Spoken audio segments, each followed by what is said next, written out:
Bom, se a pessoa chegou até aqui é porque, no mínimo, ela é curiosa, né? Ou caiu de paraquedas, como você falou. Então, que ela escute você e que ela divulgue. Divulgue, porque hoje a gente está a um clique de um botão para poder usar a nossa rede de relacionamentos, nossas redes profissionais, para fazer a divulgação. E é isso que eu acho que o Atlas precisa. Ele precisa estar presente em todos os pontos que ele conseguir chegar. Quanto mais longe, melhor. Sou Rony Furfur, médico dentista. Bem-vinda ao Atlas Lipcast, o ponto de encontro dos amigos do Lip. É aqui no Atlas Lipcast onde nós falamos de fenda labiopalatina de uma forma simples e descomplicada para que tu possas entender e participar. Basta ir a www.atlaslipcast.com e deixar-nos a tua mensagem com a tua dúvida, com a tua sugestão. O Lip fará chegar à nossa mesa de trabalho. Quem sabe não será o tema do nosso próximo episódio. No episódio de hoje do Lipcast Latitude, vamos conversar com Ana Stabel. Ana Stabel esteve muitos anos ligada a uma organização não governamental chamada Operação Sorriso, que foi responsável pelo sorriso de muitos fissurados. Então, Ana, muito bem-vinda ao Atlas Lipcast, a nossa primeira conversa de muitas. A Ana já fez um percurso muito grande. Ana, em que local é que vives atualmente? Eu atualmente vivo aqui em Póvoa de Varzim, uns 20 e poucos quilômetros do Porto, em Portugal. Em Portugal. E é uma cidade de praia, não é? Uma cidade litorânea. É, na verdade, um dos pontos turísticos de Portugal. Tu estás a gostar? Há quanto tempo é que estás aí? Quase 3 anos. Uhum. E eu gosto muito. Minha única ressalva com Póvoa do Varzim é o vento. Aqui venta muito. Faz frio aqui, apesar de ser praia. Exatamente. E a água também não é propriamente convidativa para o banho. Nunca entrei na água. Não? Não. Que sorte! A água na Póvoa costuma andar facilmente no verão, às vezes na casa dos 17, 15 graus, e já é bem fresquinho. Eu vou na piscina aquecida aqui, que tem um complexo da prefeitura. Natural de onde, Ana? Muito bom. Eu sou de São Paulo. São Paulo, sou totalmente paulista. E fazendo assim uma apresentação histórica para o auditório do Atlas Lipcast, tu vieste para Portugal com o objetivo de algum desafio, alguma coisa nova na tua vida? Como é que foi essa mudança para cá? É um desafio e também é um sonho e é uma coisa muito pessoal. Eu virei vovó. E aí meu filho mora na Dinamarca e eu pensei assim, puxa vida, eu sempre trabalhei a minha vida inteira, eu fui aquela mãe que estava sempre viajando pelo mundo inteiro. Nas festinhas de aniversário da escola, eu tinha que pedir para alguém filmar para mim, porque eu sempre trabalhei em multinacionais, estava por aí. E aí, quando nasceu a Verônica, a gente resolveu, vamos fazer 2 sonhos que a gente tem. Um que era morar fora, que a gente ainda não tinha realizado, e o outro foi, vamos ficar mais perto, porque estando no Brasil, a gente provavelmente ia vê-la uma vez por ano, 2 vezes por ano. Claro. E estando aqui, a gente pensou, vai ser muito mais fácil, porque são só 3 horas de voo e tudo isso. E, de fato, no primeiro ano a gente se viu bastante. Aí no segundo veio a pandemia. O segundo atrapalhou um pouco com a história da pandemia. Exato. Por falar em sonho, tu tinhas algum sonho, assim, em termos quando eras jovem, adolescente, tinhas algum plano, algum projeto de vida, alguma coisa que tu desejasse muito buscar, correr atrás? Eu e meu marido, a gente sempre quis morar fora, então acho que agora que a gente está realizando esse sonho. Mas, assim, profissionalmente, eu tenho uma trajetória bem, assim, diferente, porque na minha época a gente escolhia o que queria ser meio que baseado no que a família tinha de outros exemplos. Então, meus primos eram todos engenheiros, meu irmão era engenheiro, eu também fui ser engenheira. Escolhi ser engenheira de alimentos. E quando chegou no último ano da faculdade, eu vi que não era aquilo que eu queria. Eu não queria trabalhar na indústria. Eu tinha mais interesse em saber por que que as coisas eram produzidas. Então, eu tinha mais afinidade com o marketing. E aí fui fazer estágio em marketing e me descobri no marketing. Daí também saí da área de alimentos, fui para a área de produtos de consumo em geral, trabalhei com produtos de limpeza e depois caí na área do entretenimento. Fui trabalhar na Walt Disney, no Brasil, fazendo licenciamento dos personagens. Depois trabalhei na Warner Bros., quer dizer, segui uma carreira bastante diversificada, muito gratificante. E assim, depois fui consultora, fiz várias coisas até chegar no terceiro setor. Muito bem. É bacana porque, no fundo, estamos a falar de comunicação. Comunicação sempre foi aí uma linha marcante, uma diagonal ao longo da tua trajetória. E como é que aparecem aí nessa trajetória as fendas labiopalatinas? Então, quando você é executivo assim, de grandes empresas, né, você vai vendo que você vai chegando no teto. Né? Você vai subindo, vai subindo, vai subindo, até que chega uma hora que não tem muito para você onde ir.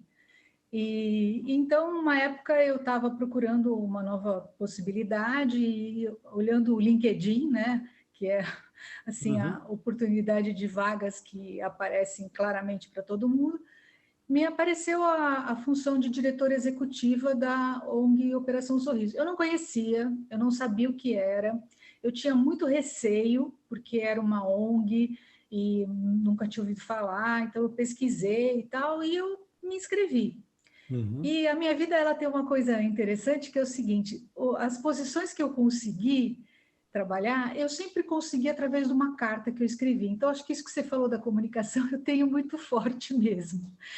Eu escrevi uma carta para eles dizendo que eu tinha trabalhado na Walt Disney, eu sempre tinha trabalhado com crianças, né? Mas sempre oferecendo para as crianças que tinham poder aquisitivo tudo que era de gostoso para elas, né? Todos os produtos que elas podiam comprar, toda a alegria que elas podiam ter. E que eu achava que estava na hora de eu fazer alguma coisa pelas crianças que não tinham acesso a isso. Né? E que eu tinha essa bagagem toda de ter feito engenharia, de conhecer processos, depois ter me especializado em administração de empresas, em marketing mesmo, e que eu gostaria muito de ajudar. E aí, para minha surpresa, eu fui selecionada como uma das candidatas, passei por uma bateria de entrevistas aqui no exterior, porque é uma ONG internacional. Claro. Eu lembro até que uma das entrevistas foi por telefone, eu não estava escutando direito, mas eu tinha que responder e também não dava para falar que não dava para falar. Claro. Foi um perereco, mas deu tudo certo. E eu fui escolhida para ser a diretora executiva no Brasil. E foi, assim, uma mudança de trabalho, de tudo, mas foi, assim, a posição que eu tive que foi mais gratificante. Você trabalhar por um propósito é uma coisa totalmente diferente. Você trabalhar por objetivos é o que eu sempre fiz, mas esse objetivo maior não tem preço. Provavelmente, todas as pessoas que nos ouçam, porque as pessoas acabam por chegar ao Atlas Lipcast de alguma forma à procura de temas que são conexos, que têm alguma relação com o propósito que a gente vai falar hoje. Mas, eventualmente, todas essas pessoas já terão pelo menos ouvido falar da Operação Sorriso. Para quem eventualmente cai aqui de paraquedas e não conheça a Operação Sorriso, ou que não tenha tido nenhuma informação sobre o que é, como é que tu apresentarias o que é o projeto, o que é a Operação Sorriso, para aquelas pessoas que não sabem? A Operação Sorriso é uma ONG internacional, ela foi criada por um médico plástico e a sua esposa enfermeira, onde eles participaram uma vez de uma missão nas Filipinas, uma missão humanitária, que tinha esse propósito, ir e operar as crianças que tinham fissuras. Só que, quando eles terminaram essa missão, eles viram que ainda tinha uma fila enorme. Então, eles combinaram de voltar uma outra vez, só que dessa vez com outro grupo, voltaram, mas que nada, a fila não diminuía, porque quem tinha sido operado voltava para suas casas, contava que tinha sido operado, as pessoas viam o resultado e contavam para outros, e assim, no boca a boca, aquela fila era interminável. Certo. Então, depois dessa segunda vez, a dona Cat, né, a mulher do senhor Bill Magui, ela disse para ele, não, a gente pode deixar isso assim, porque se a gente não vier e operar essas pessoas, quem vai vir? E aí eles resolveram fundar a Operação Sorriso. Hoje, a Operação Sorriso, ela sempre foi baseada só em trabalho voluntário. Então, é a maior ONG de trabalho voluntário médico do mundo, certo. E são mais de 3.000, 6.000 voluntários, eu acho que são hoje. Cura. E você tem médicos cirurgiões plásticos, você tem médicos anestesistas, pediatras, você tem dentistas, fonoaudiólogos, você tem psicólogos, você tem fotógrafos, porque precisa ser tudo documentado, e você tem as outras pessoas que são de documentação médica, e você tem enfermeiras. Então, assim, a gente monta uma equipe que viaja para esses lugares remotos, faz parcerias com o governo para utilizar os hospitais, leva todos os equipamentos e todos os suprimentos médicos, porque imagina, você vai para um hospital, seja em qualquer lugar do mundo que tenha necessidades assim, ele não vai estar preparado. Ou claro. Você também não pode usar os recursos que estão lá e deixar aquelas pessoas sem os recursos.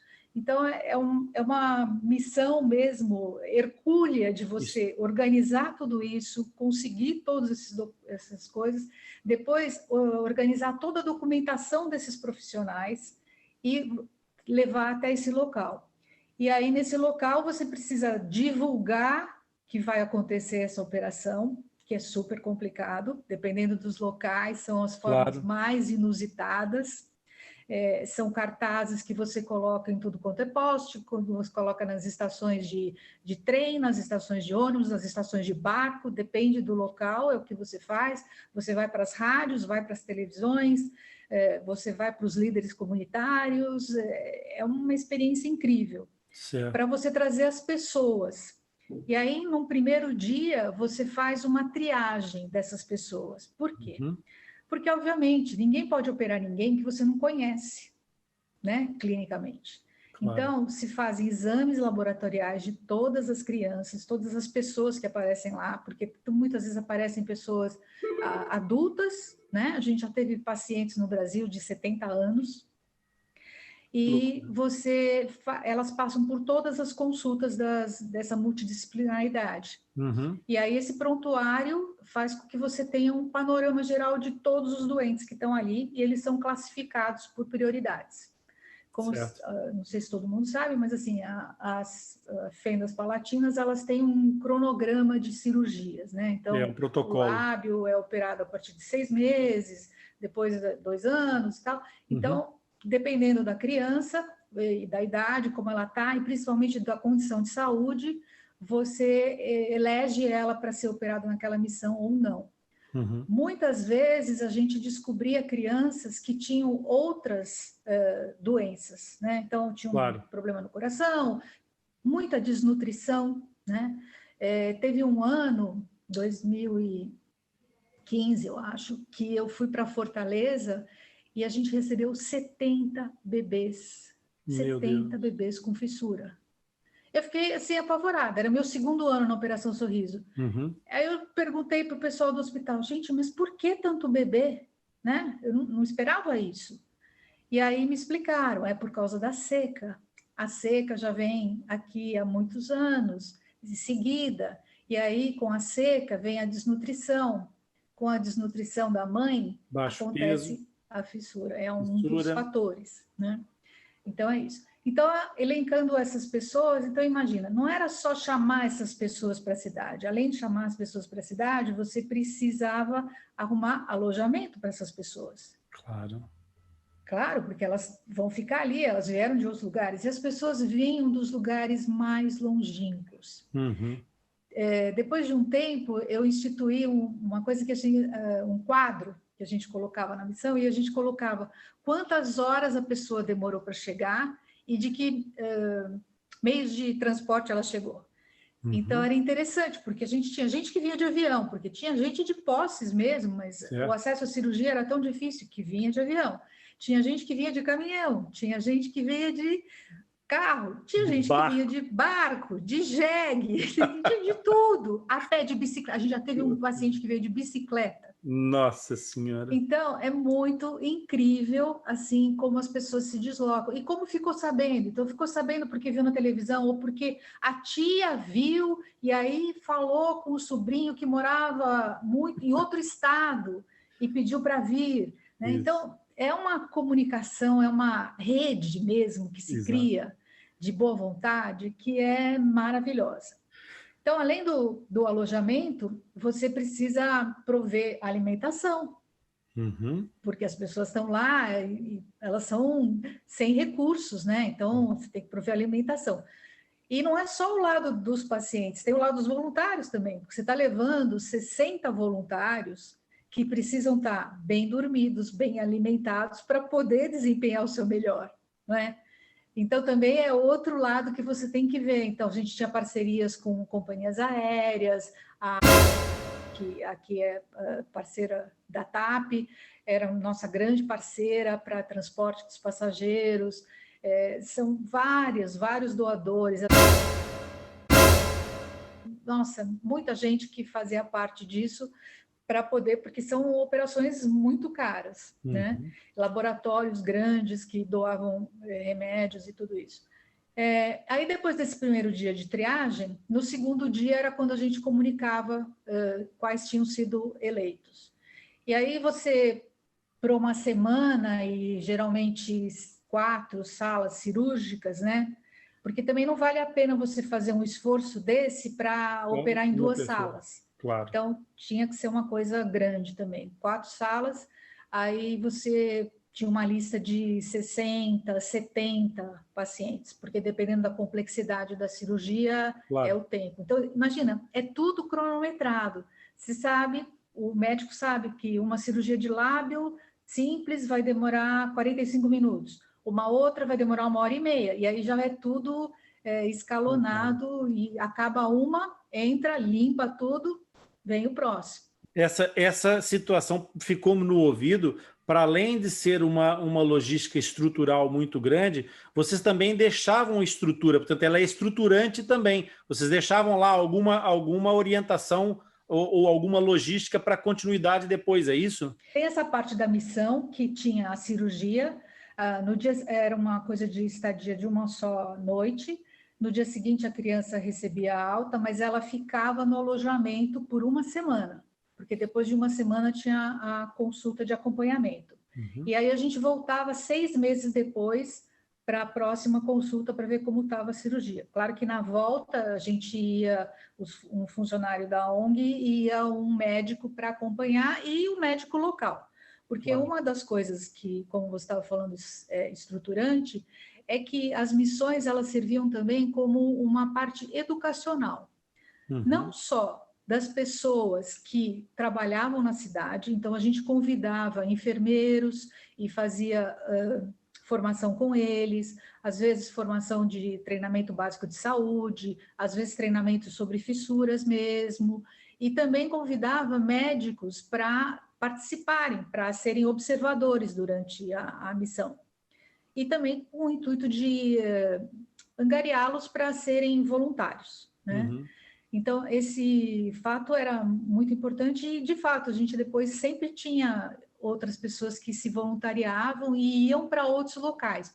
Mas a gente conseguia angariar voluntários em todos os lugares que a gente ia. A gente também levava muitos residentes. Então, os residentes que estavam fazendo residência em cirurgia plástica, em anestesia, em todas as especialidades que a gente tinha, iam também, a gente já tinha vagas para eles, porque era a nossa forma de formar os próximos cirurgiões, né? Os próximos profissionais que iam atuar nessa área. Então, isso também era muito bom, porque foi isso que possibilitou que a gente abrisse o primeiro centro em Porto Velho. Em Porto Velho foi um local que abri durante a minha gestão, que uma voluntária, e isso sempre os voluntários locais têm um papel fundamental, porque são eles que fazem essa ligação entre a gente, as autoridades e tudo. Então, a nossa voluntária local, a Maria José, ela conversando sempre, ela trabalhava na prefeitura, no governo, como enfermeira, fez essa ligação toda, então a gente fez uma missão, fez 2 missões, e a gente tinha um residente que fazia residência no Rio de Janeiro, com um médico também voluntário nosso, e ele, quando se formou, queria voltar para lá. Então, essa foi assim, a junção das coisas. Ele voltou e a gente conseguiu uma parceria com o governo de instituir o NIF, que chama, né? O Núcleo de Fissurados. E então ali tem uma consulta multidisciplinar e ele já operou em 2 anos 29 crianças.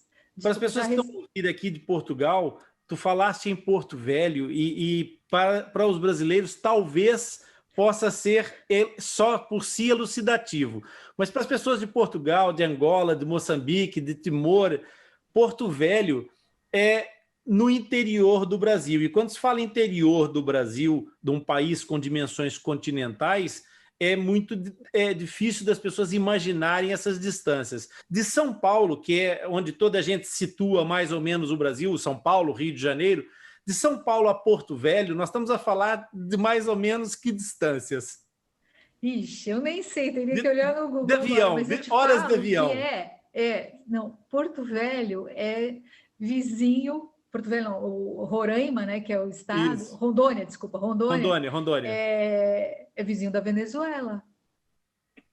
Então, assim, é no extremo oeste do Brasil. Então, se eu estou aqui no sul, praticamente, né, no sudeste, que é São Paulo, eu tenho que cruzar na diagonal, tá? Então, era exatamente isso que a gente fazia. A gente voava até Brasília e depois de Brasília até Rondônia. Mas acho que demorava umas 4 horas para ir. É atravessar a Europa inteira, praticamente, né? E assim, se quisesse de carro, então acho que eram uns 3 dias. Muito bem, a operação continua voltando, porque para cirurgias mais complexas, a gente vai e faz a cirurgia. Eu falo a gente ainda, mas eu não sou mais parte daquilo, mas eu me sinto. Mas é bonito isso, porque é exatamente aquilo que tu disseste, a causa continua, o propósito ficou, mesmo que a missão tenha sido concluída, a missão não encerra o propósito, não encerra esse sonho, esse amor que fica pelo tema, pelas histórias. E é exatamente desse momento que eu queria falar contigo. Tu disseste, eu não conhecia a Operação Sorriso, de repente tu vais candidata para um cargo, descobres a Operação Sorriso. O que te surpreendeu, o que te causou, o que te amarrou a essa causa quando tu chegaste e descobriste o que era a Operação Sorriso? Tu esperavas transformar vidas de famílias? O que te passou pela cabeça? Qual foi o teu insight nessa altura? Foi exatamente isso. Foi ver que com uma cirurgia que demorava 45 minutos no caso do lábio, você mudava a vida da criança, você mudava a vida da família, você mudava a vida da comunidade. E como eu sempre fui ligada muito em crianças, para mim, eu olhava assim, eu sempre falava, é você pegar a criança e colocar ela no caminho certo. Aí ela vai ter o futuro que ela quiser. Porque é isso, o futuro é cheio de possibilidades. É você que escolhe. Mas o pior é você ter uma barreira. E como eu sempre fui assim, para mim, eu não aceito não, eu não aceito barreiras. Então, essa era a minha maior gratificação. É saber que você estava pegando. E aí, são tantas histórias, sabe? Assim, as restrições que as pessoas chegavam e contavam para a gente. Então, o menino que queria comer macarrão chupando, tomar refrigerante de canudinho, porque quem tem fissura no palato não consegue sugar. Soprar a vela do bolo. Não consegue assobiar. E aí você opera essa criança e 6 meses depois você vê ela assobiando, sabe? Aqueles que chegavam lá escondendo o rosto, de cabeça baixa, e que aí no dia seguinte se olhavam no espelho e falavam, a mãe falava, não é meu filho, ele ficou lindo, é outro, sabe? E é uma coisa simples, que, puxa vida, já deveria ser assim, nasceu, a mãe já recebe a orientação e fala, você vai fazer isso, isso, isso, e ele vai ficar bom. porque não é uma doença, é uma deformidade corrigível. Exatamente. Eu entrevistei uma mãe de fissurado que me dizia que no final da trajetória da reabilitação, a filha teve o sorriso que ela merecia ter tido desde o começo da trajetória. Quer dizer, é exatamente essa transformação, e é apaixonante poder de alguma forma participar dessa transformação. Embora quem está nesse mundo percebe que há muitos obstáculos para ultrapassar, Ana. Aquilo que tu disseste sobre as pessoas chegarem numa determinada região e vocês encontrarem um número maior do que aquele que era suposto de fissurados, mas eu acho que para além desse problema existe um outro problema que está relacionado com isso que tu disseste, por exemplo, de chegar uma criança já mais velha, já muito depois da fase cirúrgica inicial da proposta, isso independente do protocolo. Há protocolos que começam dos 3 aos 9 meses, a primeira intervenção, há de tudo um pouco sobre protocolos, mas independentemente do protocolo, crianças que passaram desse período sem uma queiloplastia, que é a cirurgia do lábio, já passaram do protocolo. E por que isso aconteceu? O que foi o obstáculo maior? E assim como a Kate e o Bill Magui perceberam que havia alguma coisa a fazer, eu também trabalhando com fenda ao longo de mais de uma década, há 15 anos, trabalhando com fendas, comecei a me fazer exatamente essa questão: o que é que continua a faltar para que algumas pessoas não tenham nem sequer a orientação que deveriam ter, elas nem sabem onde encontrar. Eu ouvia há 15 anos uma coisa que ainda ouço hoje, que é: mas eu não sabia de nada, eu nunca tive informação sobre esse assunto. E foi exatamente isso que nos motivou a criar o Atlas Lipcast. Tentar fazer aquilo que algumas pessoas entenderam que era essencial na transformação prática, fazer essa transformação do conhecimento, tentar explodir a caixa, fazer com que essa bolha da fenda labiopalatina não fique presa a quem ficou logo associado a ela por um infortúnio do nascimento de um filho, de um neto, do que quer que seja. Nosso objetivo era fazer com que essa informação chegasse mais longe. E eu não sei qual é o teu sentimento em relação a isso, mas tu sentes que falta a informação sobre esse tema chegar mais longe? Tu achas também que esta parte do processo ainda precisa melhorar? Eu acho sim, porque era uma coisa que a gente vivenciava sempre, não só da parte dos pacientes, né? Porque falando de Brasil, como você disse, é muito vasto, mas eu acredito que isso aconteça também na África, também na Ásia, em todos os lugares. Não é todo mundo que tem acesso à informação, a gente sempre acha, é internet, agora todo mundo sabe tudo. Não é assim. Pois é. Não é verdade. Agora, é verdade que, claro, existe a possibilidade de acesso. Então, eu acho que iniciativas como a sua só vêm a somar. Porque tem gente que divulga informações através do site, tem gente que divulga através de podcasts, como você está fazendo, tem gente que divulga através de mensagem por celular. Então, acho que tem que fazer chegar. E eu falo isso também porque a gente constatava que muitos profissionais de saúde, principalmente as enfermeiras, mesmo médicos, não tinham, eles ouviram falar disso na faculdade, mas não tinham informação aprofundada. Então, tudo que pudesse chegar de informação melhor e mais qualificada, eu acho que é super bem-vindo, super bem-vindo. A Operação Sorriso no site, ela tem perguntas e respostas para pais e mães, e tem uma relação de onde você pode buscar cuidados, e que a gente atualizava todos os anos, ligando para todos esses lugares e perguntando se ainda ofereciam, o que ofereciam, porque era uma forma, né? Mas a pessoa precisa entrar no site e olhar. Se telefonavam para a gente falava, mas claro, precisa ser isso. Quer dizer, sempre tem que ter um impulso da pessoa né? Exatamente. Agora, eu acredito muito na influência das redes de profissionais. Então, por exemplo, você, como dentista, a sua rede de profissionais, se você divulgar para a sua rede profissional, ela vai divulgar para mais gente.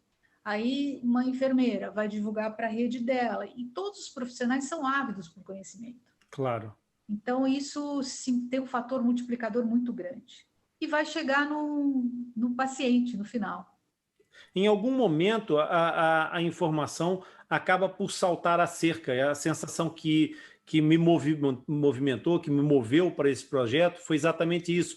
Porque ninguém está completamente livre e isento da possibilidade de ter uma situação à porta de casa, dentro de casa, na casa ao lado, portanto, e sem que se saiba, porque um dos problemas que acontece, Ana, é que muitas vezes a fenda visível ela é absolutamente latente, gritante, mas existem as fendas ocultas e Sim. muitas dessas fendas não foram sequer diagnosticadas nunca.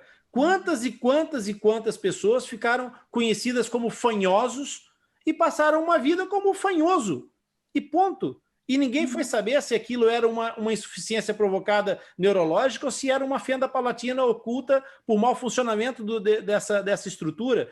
Quer dizer, quantas situações dessa natureza aconteceram e depois, especialmente no caso das fendas isoladas, das fendas palatinas, a associação, a genética hoje mostra isso, que há uma associação cada vez mais evidente das fendas do palato com associações sindrômicas. Então, a hereditariedade ela estava latente, é como se fosse uma bomba relógio que vai passando de mão em mão e um dia ela manifesta-se e aparece. Desde a tua chegada nesse mundo, qual é que foi, assim, na tua perspectiva, o maior obstáculo para que a fenda labiopalatina saísse do gueto, saísse da bolha e chegasse ao público em geral, para que as pessoas pelo menos tivessem ouvido falar, não na goela de lobo, não no lábio leporino, mas na fenda palatina como uma malformação congênita, não uma doença, não um estigma, não uma coisa que não tem nada a ver. Porque depois cria-se imensos mitos, imensas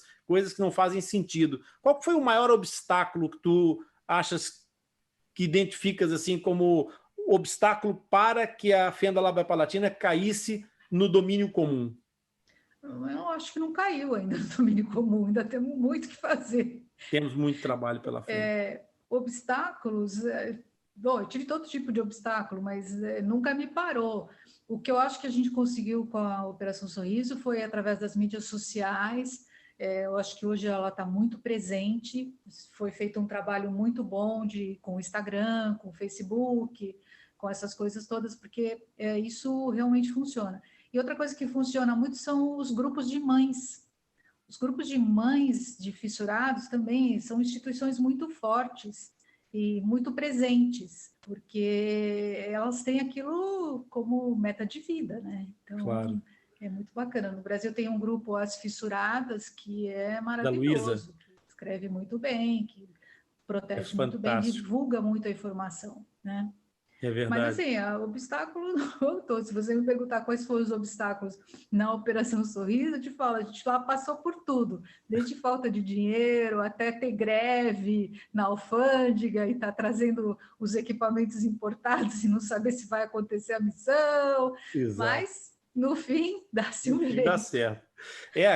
A própria questão da sustentabilidade disso em termos econômicos, as pessoas têm um tremendo pudor sempre que se fala em dinheiro e a gente vê tantos casos de mau uso do dinheiro público, de mau uso do dinheiro de associações, que depois, quando se fala em dinheiro, as pessoas associam logo a coisas erradas, mas o dinheiro é a única coisa que viabiliza todo esse processo. Sem sustentabilidade, o processo cai por terra.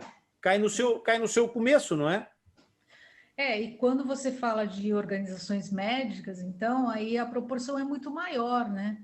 E no Brasil, com as distâncias, mais ainda, porque você tem que se deslocar, e não dá para deslocar de ônibus, de carro, é avião mesmo. A gente carregava 20 toneladas de equipamento, sabe? É muita coisa, não dá. Exato. Aí a gente tinha auxílio do Exército, da Marinha. A Marinha disponibilizava navios fluviais para trazer pacientes. Não, quando eu penso assim, olha, é maravilhoso. O trabalho assim é incrível mesmo. Agora, quanto ao dinheiro que você falou, eu acho que é uma coisa assim.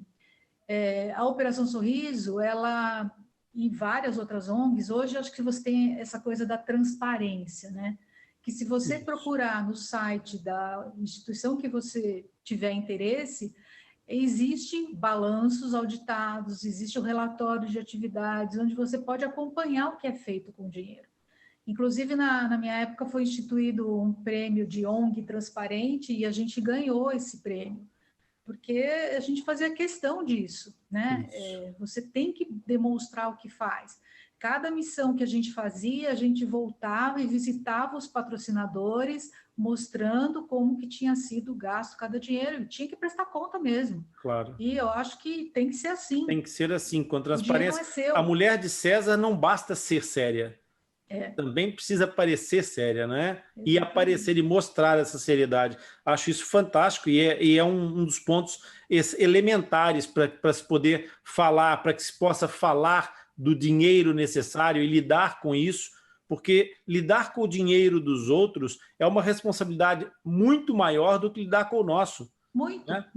muito maior. Exatamente. Porque tem que pensar o que ele faria se tivesse com o dinheiro na mão dele. Exatamente. Ou exatamente. Você faria o que você faria. Eu lembro que uma vez eu tive com um profissional da aviação, um alto executivo, e ele era um doador nosso, e ele me perguntou, mas por que você não traz os pacientes para São Paulo e opera aqui? Porque, claro, na visão dele, São Paulo é a maior cidade do país, tem todos os recursos. Tá? Eu falei para ele, olha, é o seguinte, eu posso até trazer, mas eu tenho que trazer a criança e o responsável, porque ela é menor. Claro. Aí, imagina que a criança vem para cá e aí, de repente, ela se resfria. Aí ela já não pode ser operada. Aí eu tenho que ir lá buscar outra criança para não perder. Então, eu estando lá, eu só falar, isso mais facilmente. A gente já deixa uma lista de espera, né? Porque claro. Aí, fulano não pode, vem o próximo, chama o outro. Essa experiência é de uma riqueza inestimável, essa tua vivência. Eu lembro-me perfeitamente a primeira vez que te ouvi, porque já te ouvi a falar, e eu lembro-me perfeitamente de alguns exemplos que tu falaste de experiências que viveste nesse mundo das fendas. Houve alguma situação que te marcou especialmente ao longo desses anos? Houve alguma história que tenha sido muito especial para ti, que tenha ficado num cantinho diferente dos outros? Olha, tem muitas, né? Porque imagino. São muitas vivências, muitas, né? Por exemplo, eu tive uma paciente, um bebê que ia fazer 1 ano, e a gente queria muito operar ele, mas ele tinha vindo com a avó. E a avó não tinha guarda dessa criança, então ela não podia autorizar a cirurgia. Certo. E a mãe estava presa. E aí a gente não sabia o que ia fazer, o que não ia fazer. Consulta o promotor público, o promotor falou, olha, precisa da autorização da mãe, não tem jeito. Aí a gente ligou na penitenciária, perguntou para a diretora se a gente podia ir lá para a mãe assinar o consentimento. E nós fomos. Eu nunca tinha entrado numa penitenciária. Nunca. É outra experiência. Para quem assistiu Orange is the New Black, né? Aquela série das presidiárias, gente, é aquilo mesmo. Aí a gente chegou lá, conseguiu falar com a mãe veio até nós, tinha uma grade separando, tinha outras pessoas atrás dela meio que protegendo. A gente deu a caneta Bic para ela assinar, e ao mesmo tempo me veio na mente aquela cena da série, que a caneta é uma arma, e a gente devolve a caneta, pelo amor de Deus. Escreve aí com o dedo. E aí, de lá mesmo, a gente já ligou para onde estava sendo a missão e falou, pode olha, avançar. Conseguimos autorização, pode operar. E aí a criança já foi operada. Mas foi, assim, uma coisa que eu vivenciei, que eu falei, nossa, nunca imaginei que eu precisaria fazer isso. Que sorte que eu pude fazer isso, que sorte que essa diretora da penitenciária deixou fazer isso, porque ela podia não deixar. Claro, né? Claro. Ela está com os direitos, a presidiária está com os direitos limitados. E a gente fez isso. No fundo, é um problema de julgamento até, que não é da competência de um diretor judicial de uma prisão, é de um juiz, no fundo, porque é uma questão de julgamento. E ainda bem que esta mulher julgou bem, porque não era o direito da presidiária que estava em causa, era o direito da criança, né? Era o direito dessa criança ter uma vida... Um aninho. Uma loucura. E aí é isso que eu sempre... Foi uma coisa que me marca muito e me deixou muito feliz. A gente restituiu no caminho certo essa criança, que a partir de 1 ano, então, ela ia ter uma vida normal. Ter uma oportunidade de viver como as outras crianças. Numa das minhas entrevistas, eu entrevistei a Thelma Brosco, Thelma Vidotto Brosco, que é cirurgiã no Centrinho, há mais de 30 anos, em Bauru, no estado de São Paulo, e a Thelma dizia que aquilo que os pais querem é que os seus filhos sejam iguais aos outros. Exatamente. Tenham as mesmas oportunidades. No fundo, esse é o grande desejo dos pais, né? Exatamente dar aos filhos o mesmo tipo de oportunidade que as outras crianças têm na vida. Ana, ficou algum sonho por realizar nessa trajetória ligada à fenda labiopalatina? Ainda ficou alguma coisa por fazer? Com certeza, muita coisa por fazer, eu deixei muita coisa encaminhada, vieram outros diretores, estão seguindo a vida. Agora, eu gostaria de continuar ligada a isso, porque realmente eu já tentei me ligar a outras causas, mas eu acho essa causa assim, muito bonita e muito prática, né? Uhum. Você restitui a pessoa e aí ela segue a vida, porque eu acredito nas crianças, acredito no futuro, e elas precisam disso, precisam ser colocadas no trilho certo. E é isso que eu gostaria de continuar fazendo.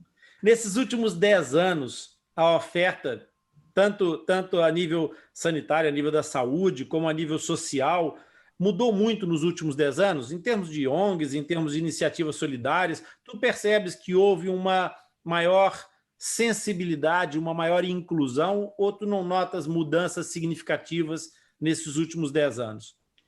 Olha, eu noto que surgiram mais iniciativas, mas como tudo nesse setor social tem uma falha que eu considero, que é o seguinte: todo mundo age isoladamente.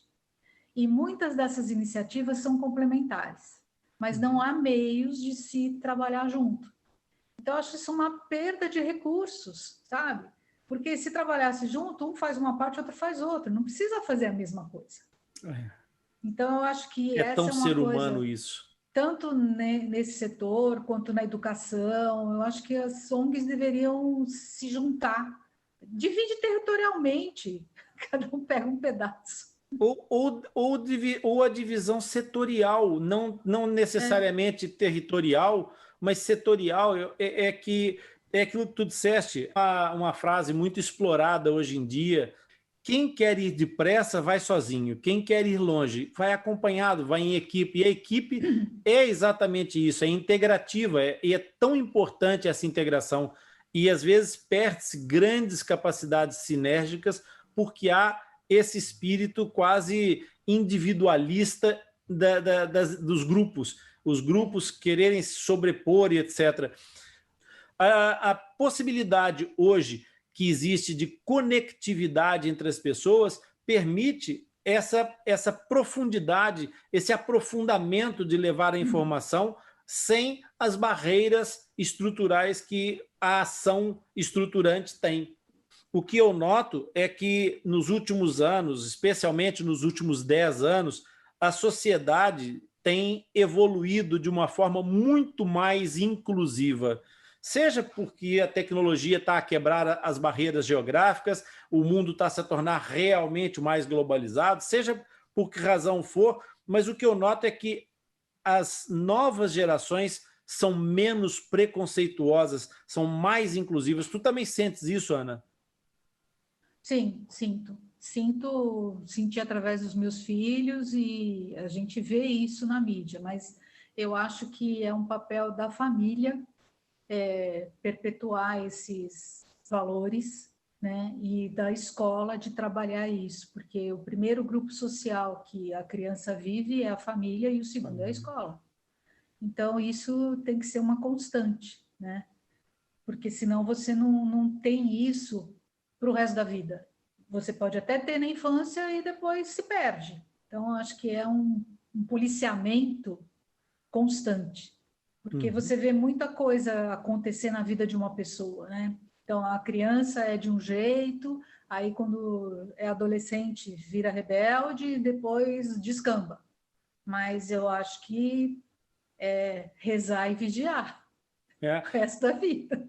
Mas a Filho é bom, mas é para o resto da vida. A aceitação é importante, não, Ana? Né? As pessoas aceitarem a diferença.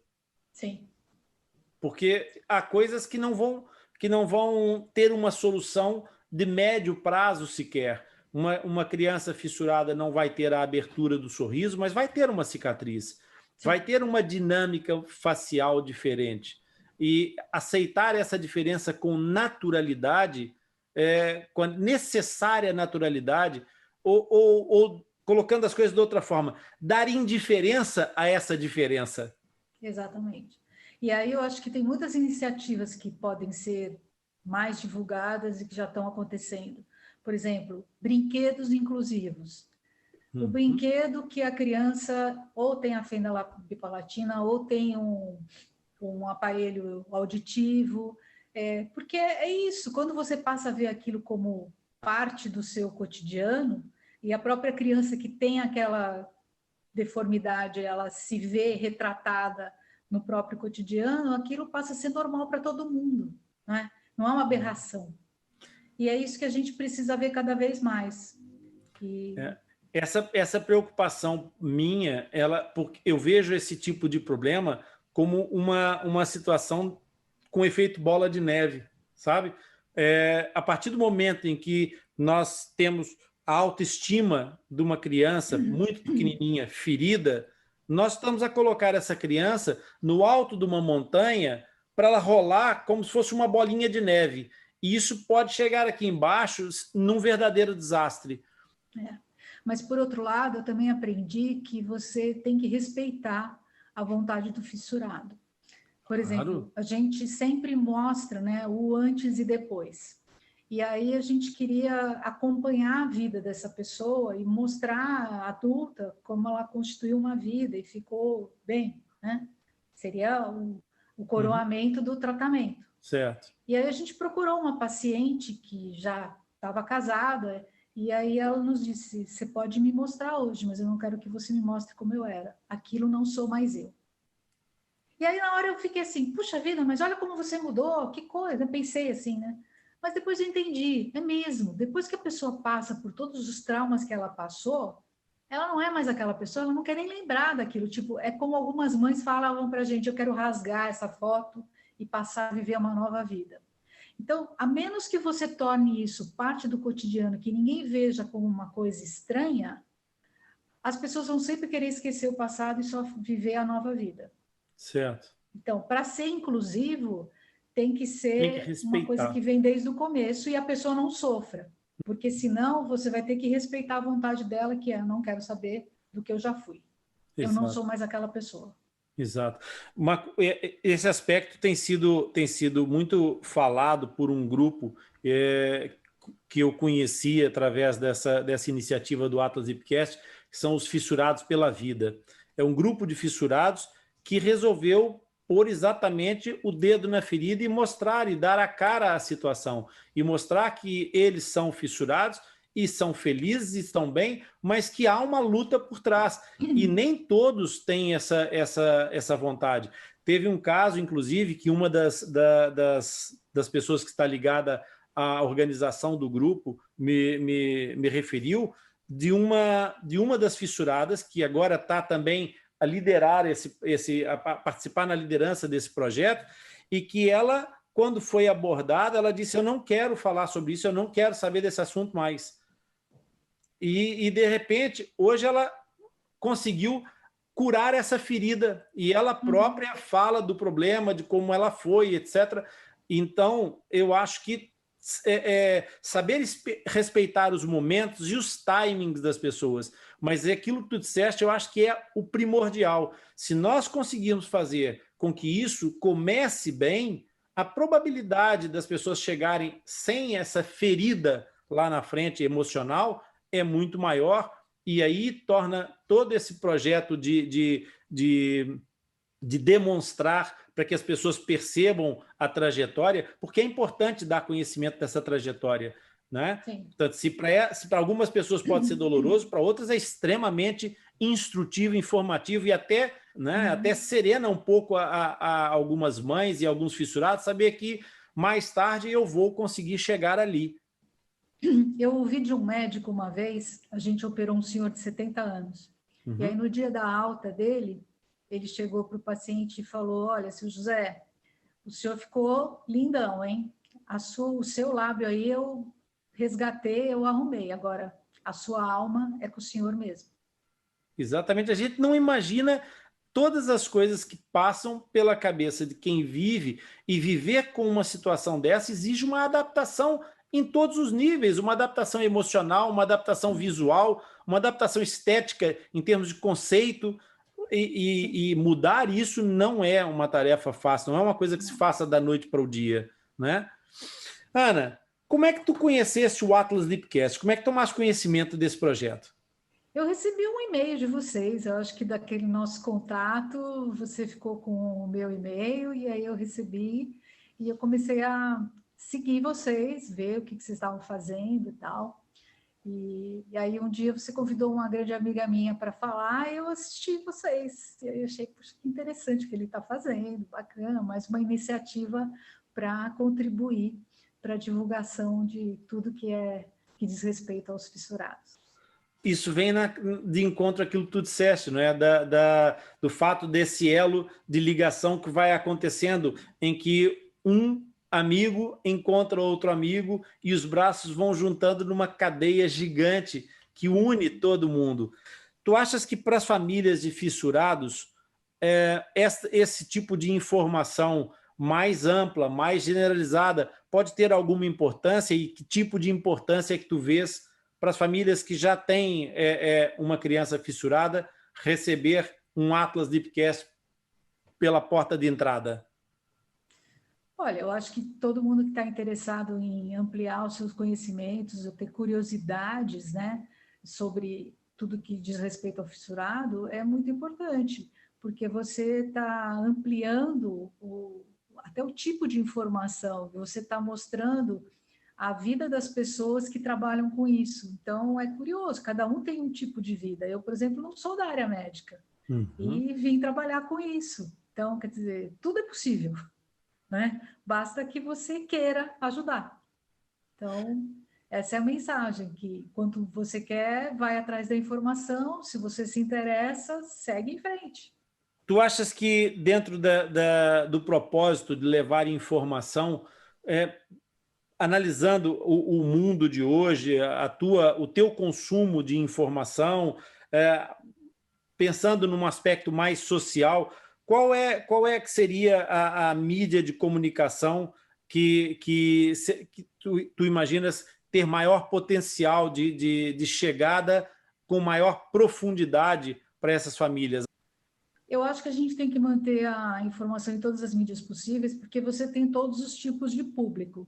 Mas se você pensar nas pessoas que têm menos acesso, eu acho que o celular ainda é o que mais chega. Peguei um dado recente que 75% da população brasileira tem celular. Isso. Então, é muita gente. E aí você pergunta, mas aí eles não têm acesso à internet. Não é verdade. A gente fez um trabalho de cadastrar pacientes, e a gente ficou observando que as prefeituras sempre têm um local onde elas disponibilizam internet gratuita. Acesso. E as pessoas vão para aquele local para se conectar e pegar as mensagens que elas precisam. Nós fizemos essa pesquisa no princípio.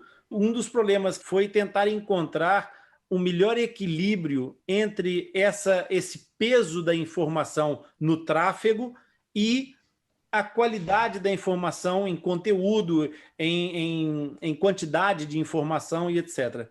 E foi por isso que a gente optou por trabalhar com o podcast, porque o podcast tem um peso de tráfego muito menor do que o vídeo e permite um acesso tão fácil, quase como das mensagens curtas, do SMS. E, de fato, sem dúvida nenhuma, as pessoas estão à distância de um braço dessa informação. Toda a gente tem um aparelhinho desses hoje em dia no bolso, né? E por mais longe que elas estejam, como a Ana falou e bem, as pessoas têm um ponto de acesso. A necessidade que nós encontramos de complementar com os canais do YouTube é exatamente para poder depois, quando as pessoas necessitarem de mais informação ou de outro nível de informação, num patamar diferente, poder exatamente ter esse acesso. Os trabalhos desse gênero de iniciativa que nós fazemos, eles precisam ter fissurados dentro desse projeto, não acha? Acho que eles são o meio, o fim e o começo de tudo. Então, são exemplos pessoais. Muita gente me pergunta, mas você tem algum fissurado na família? Por que você abraçou essa causa? Eu falei, não tenho, mas eu abracei a causa por mim própria, né? Mas é muito bacana. A gente teve pessoas também fissuradas trabalhando com a gente, uma pessoa que fazia captação de recursos, uma menina lindíssima, e que abraçou a causa. Tínhamos uma pessoa que era dono de uma agência que prestava serviço pro bono, outras pessoas também, conhecemos uma pessoa que era cantora. Então, assim, incrível. As pessoas são bem-sucedidas, é aquilo que eu falei, se você colocar no caminho certo, a pessoa vai e escolhe o que ela quiser de melhor para o futuro dela. Um outro amigo fissurado, ele diz uma coisa importantíssima, que as pessoas têm que entender que o trabalho de reabilitação dos fissurados é um trabalho de longo prazo, é um jogo de longo prazo, mas a gente tem que falar sobre ele sem tabu, sem romantizar e sem dramatizar. Eu acho essa frase maravilhosa. Acho só um fissurado poderia me dizer isso. Sem romantizar e sem dramatizar. E ele classifica-nos a nós, as pessoas que, como tu e eu, abraçaram essa causa, esse propósito, como os fissurados de coração. Mas é essencial, na minha perspectiva, haver fissurados nesses projetos, porque eles têm uma legitimidade e é, como tu disseste, o começo, o meio e o fim. Muito, muito obrigado. Um bem-aja gigantesco pela tua partilha, pela tua experiência e pela tua generosidade. E, principalmente, por seres fissurada de coração como eu. É verdade. Sou fissurada de coração.